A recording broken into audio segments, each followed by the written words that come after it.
Welcome to Monday Mornings with Michelle, the new business podcast. Whether you're kicking off your day or kickstarting your business, Michelle is going to kick your ass into next week with the essential fours: strategy, systems, support, and state of mind. Now, welcome to center stage, Michelle Nedelec. Hey there, peeps. This is Michelle Nedelec, and I am super glad that you're here with us today because I have the most amazing guest. You're going to love him, Sam Silverstein. Thank you, Sam, for being here with us today. Oh, it's my pleasure, Michelle. I'm expecting a fun time and a good time. It's going to be epic. Well, don't tell your wife. It might be better, but we'll let, we'll figure out where it lands. See how that plays out. Exactly. So why don't you give our peeps a 5,000-foot view of who you are and what exciting projects you're working on right now?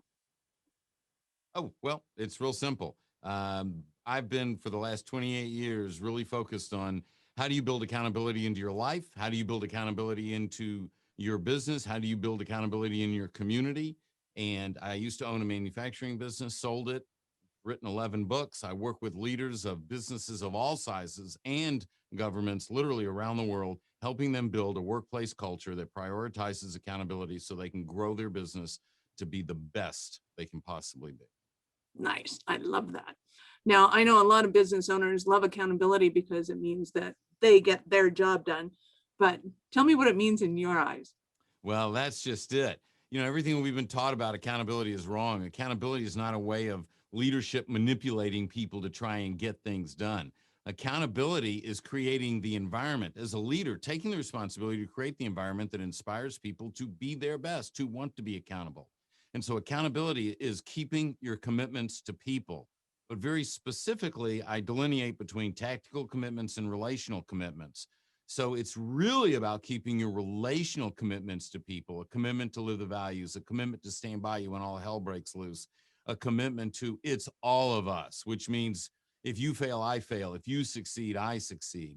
And when you make and keep those commitments, and they don't have to be spoken, unlike tactical commitments, but when you make and keep those commitments, you build better, more meaningful relationships with the people around you and your family, your community, your business. And when you do that, you inspire accountability and you inspire people to be their best. And what leader doesn't want to be surrounded by people who are working to be their best? Nice. I love that.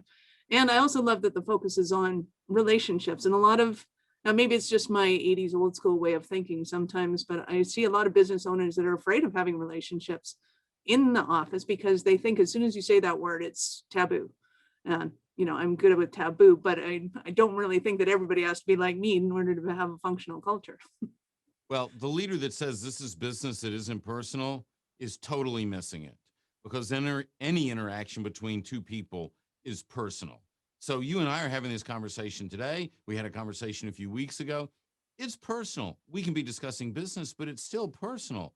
And so how I say something to you can impact you, how I instruct you, how I support you, whether I don't support you, how I might make a decision any decision I make is going to impact you. And if it impacts you professionally, it's probably going to impact you personally.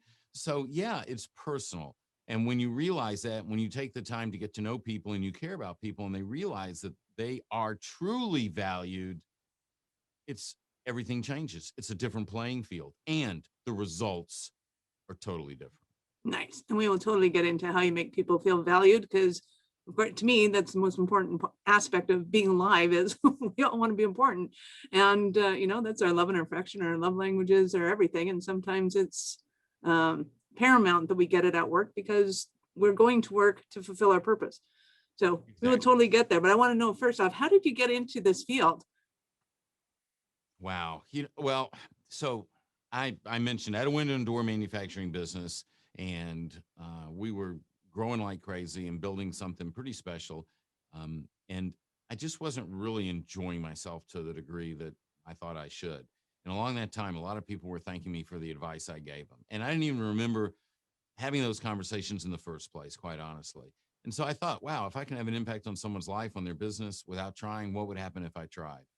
And someone that I'd gotten to know said his career in this arena took off after he wrote his first book. So I said, why wait? So I wrote a book and started speaking. And then I've written other books. And then next thing I know, when people want to work on their workplace culture, and especially when they really want to create a place that prioritizes accountability, my phone rings, and I love that.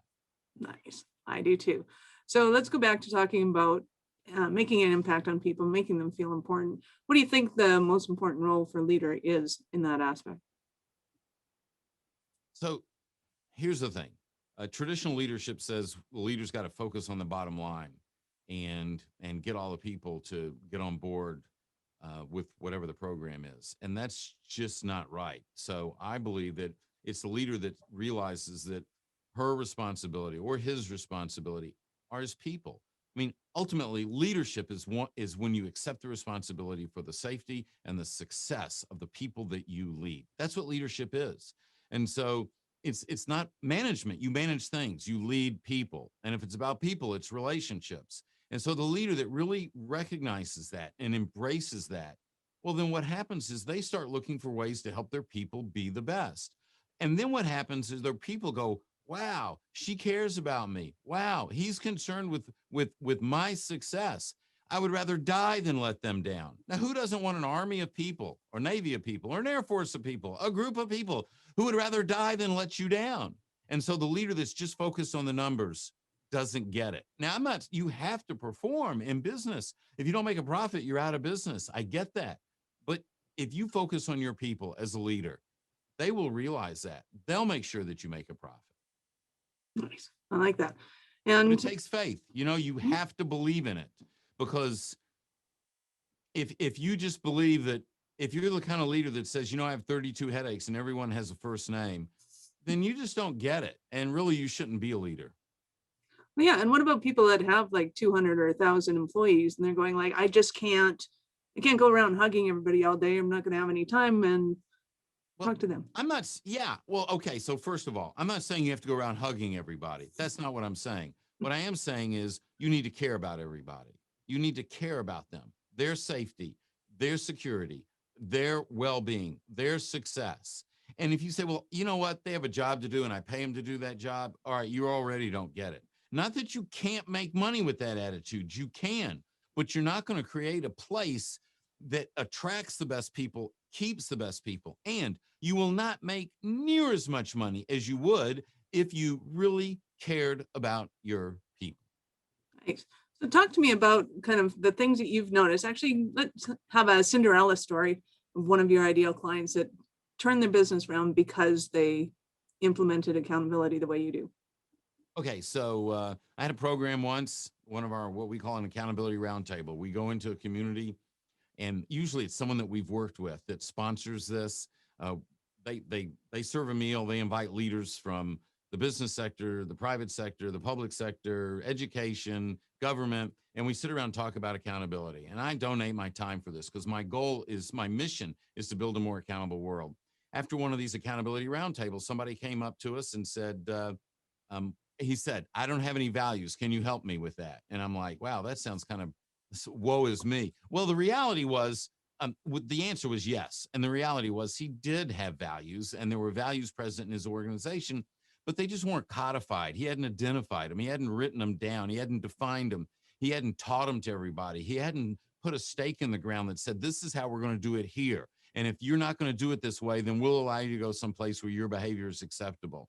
And so we taught them how to do that. We helped them craft an amazing set of values. We helped them establish the values in everyone. We helped them learn how to hire to the values, fire from the values. Within 60 days, the culture of their organization started to change. People left. They attracted new people. The new people came because they said, we came here because of the values. Within 90 days, they were hearing stories back from their people that they had taken their values home. Their spouses loved the values. Their spouses took the values to their place of business. Within a few months after that, I'm hearing a story about a woman who had cancer, and she had to go to the Mayo Clinic in Rochester, and this was in Texas, for treatments. And the people had gotten together, went to the president of the organization and asked, can we change our policy manual so that we can gift our PTO, our personal time off, to so-and-so, so when she goes for her cancer treatments, she can still have an income. This is what happened in this organization. And when people care about each other to that degree, when they're covering for each other, when they're communicating with each other, when they're working together as a team, you know that's showing up on the bottom line. And literally 8 months, 9 months later, I was at this gentleman's trade show, his convention. He was president of his state level organization, invited me in to speak. And he told all his peers that in the 8 months, 9 months that they'd been working with me, that their activity, it's how they measured things, their activity had tripled. Nice. Yeah, it was pretty cool. That's pretty awesome. Cool. That is a great Cinderella story. So tell me, what do you think somebody might be thinking right now that's kind of, what stumbling blocks might somebody have that they're thinking, oh my God, Sam, I need you so bad right now? Well, a lot of times we're used to the way that we've done it. We've worked for a leader that did it this way. And so we learned our leadership style from their leadership style.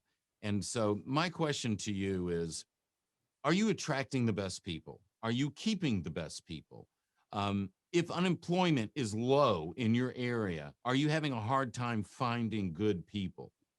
Because organizations that create this type of culture, this organization in Texas, another one in Texas that now I didn't teach them how to do this. I was doing a case study. I was learning from them.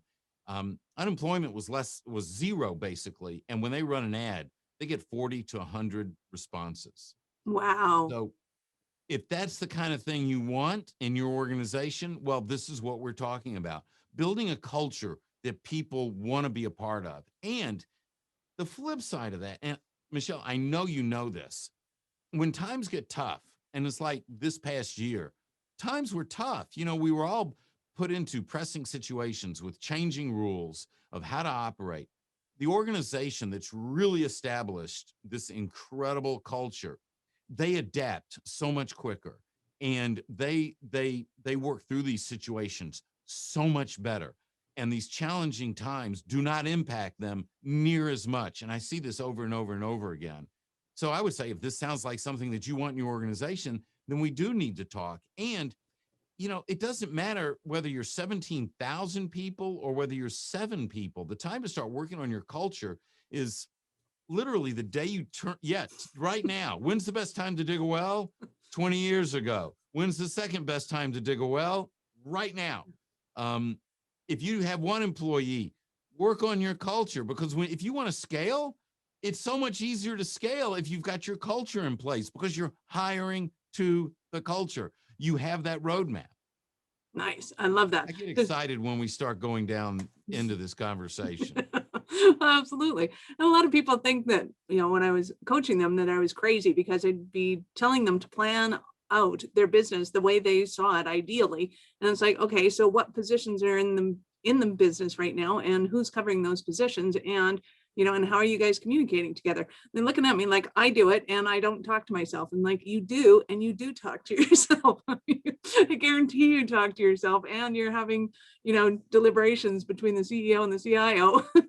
Exactly. And that's like the EMyth Revisited by Michael Gerber, which is all about identifying all the different positions in your organization, even if you're a solopreneur, because as soon as you're going to go to hire someone, if you've identified all the different positions and what those different hats that you are wearing, what they do, then when you go to hire someone, it's much easier to hire them.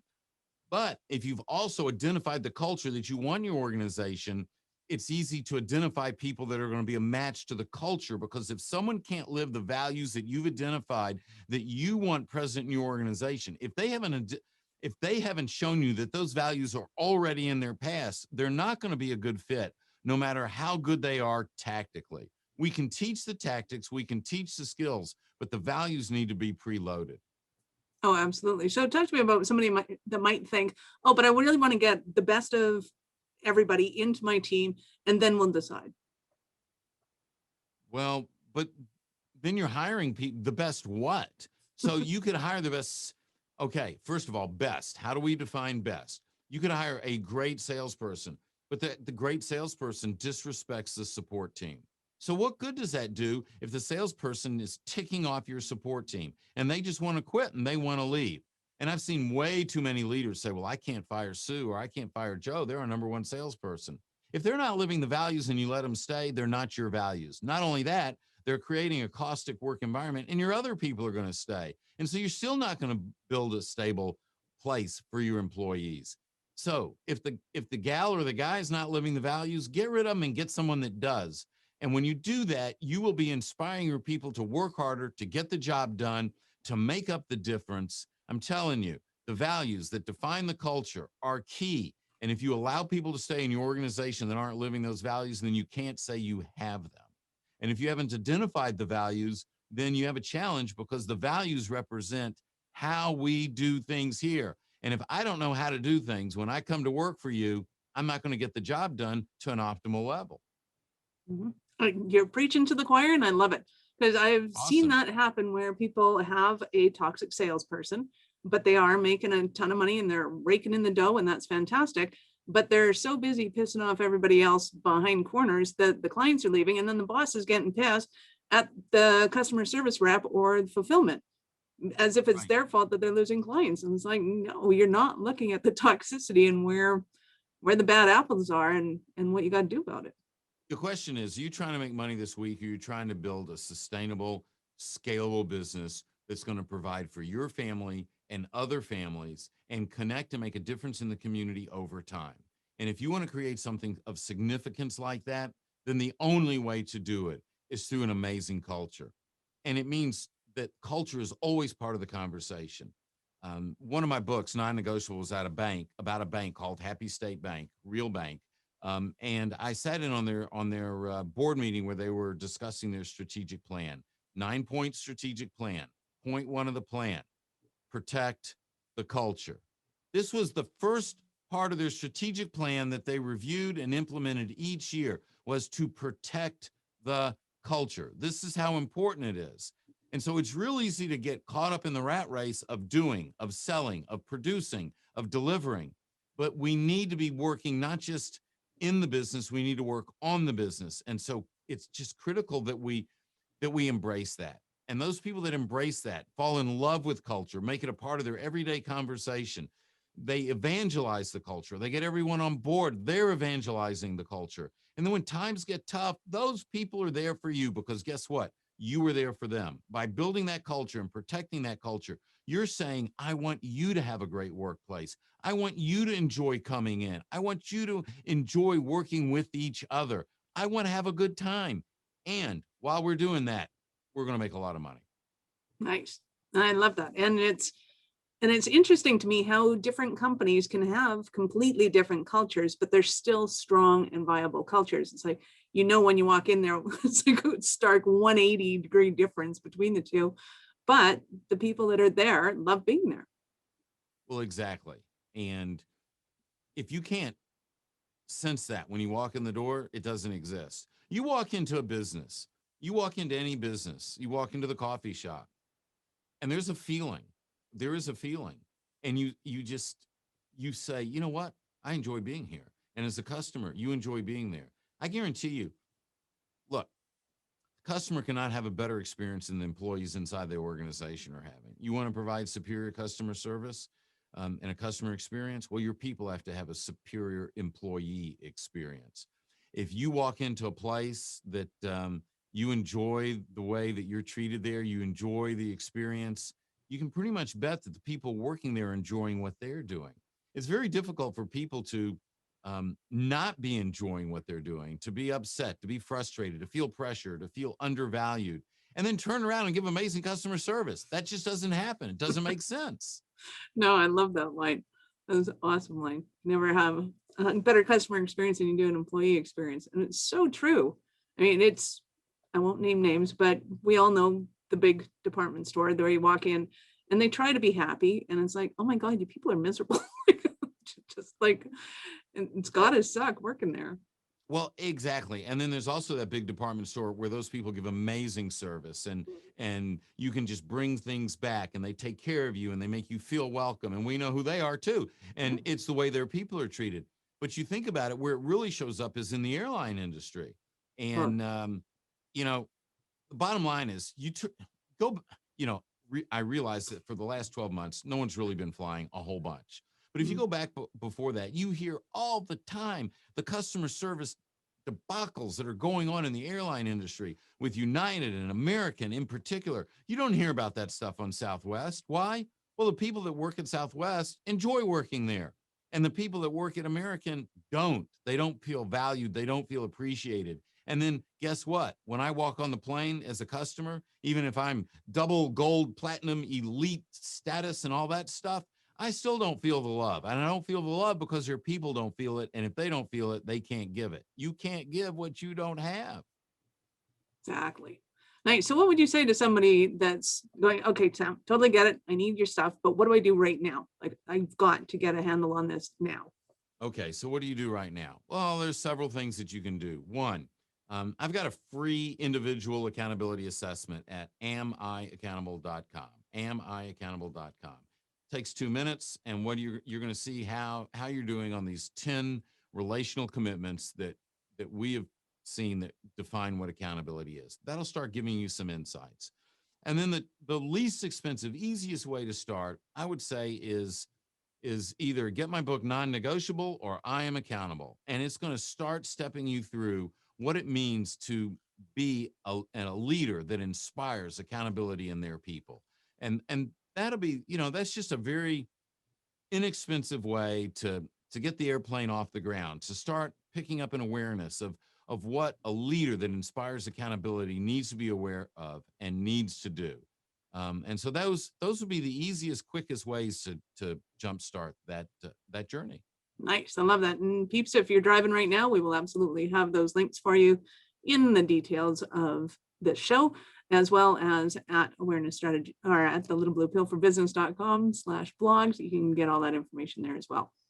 And this has been fantastic and awesome. So do you want to know, before I let you go though, and before we leave you with parting words, at what point did you know that you were that special kind of crazy enough to become an entrepreneur? Wow. Great question.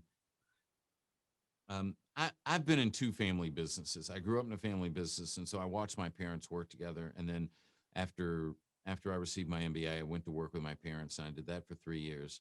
And then I wanted to get in the manufacturing business. So I left that situation. I bought into my father-in-law's company. So now I've worked from one family. I've worked for the other side of the family. I went from the fire to the frying pan. And then there came the time when I just realized that I wanted to build my organization. I've always been a risk taker. From the standpoint of, I just believe that things are going to work out, and not if you're sitting on the sofa all day, things aren't going to work out. But if you work hard, if you apply yourself, if you try to be just a little bit better every day. And so I just think early on, I realized I wanted to be in business for myself. I wanted to build things. And then as time went by, I realized it wasn't just about being in business for myself. I wanted to be in business for others. I wanted to build an organization that would impact others. And once I discovered that, that's when things started to change very rapidly. Nice. I love that. So what kind of crazy, risky things did you do as a kid? Anything fun? Oh, I don't know if the statute of limitations is up, so I better not share some of that. But I will tell you that it's just when it comes to business, I'm not afraid to jettison. When I had the manufacturing business, we got to the point where I said, you know what? The product lines that this company was founded on, which were still making us money, we needed the floor space. We had no more room to build. We had moved twice. We had expanded once on the second building. We had expanded on the third building. Didn't really want to move. There was no room to expand. So the only thing we could do was starting to eliminate products. And so we would just eliminate profitable products from our product line. And that's kind of gutsy. We would eliminate a profitable product and take on a product in an area that we didn't even do business in. And, but you do your due diligence, and you see what demand there is out in the marketplace, and you have resources, and you make the investment and you move forward. And if you're smart about it, you're mitigating the risk, you're mitigating the exposure, and it's probably going to work out. If it doesn't, then it's just going to create an opportunity for something else to work out. And so I just don't worry about that stuff, because I guarantee you, here's the bottom line on that. What can you control in any situation? What do you focus on? had this conversation with my clients all the time. If you focus on the stuff that you can't control, then what happens is you bring fear into your life, you make excuses, you get bogged down, and you don't move. You don't move forward. If you focus on what you can control, then you make decisions in that area and you move forward. It's like I was listening to the CEO of an organization yesterday that I was getting ready to speak for at their annual meeting. And he said, yeah, we were down a little bit, but it was because of COVID. Well, you know what? That's a pile of crap. Okay.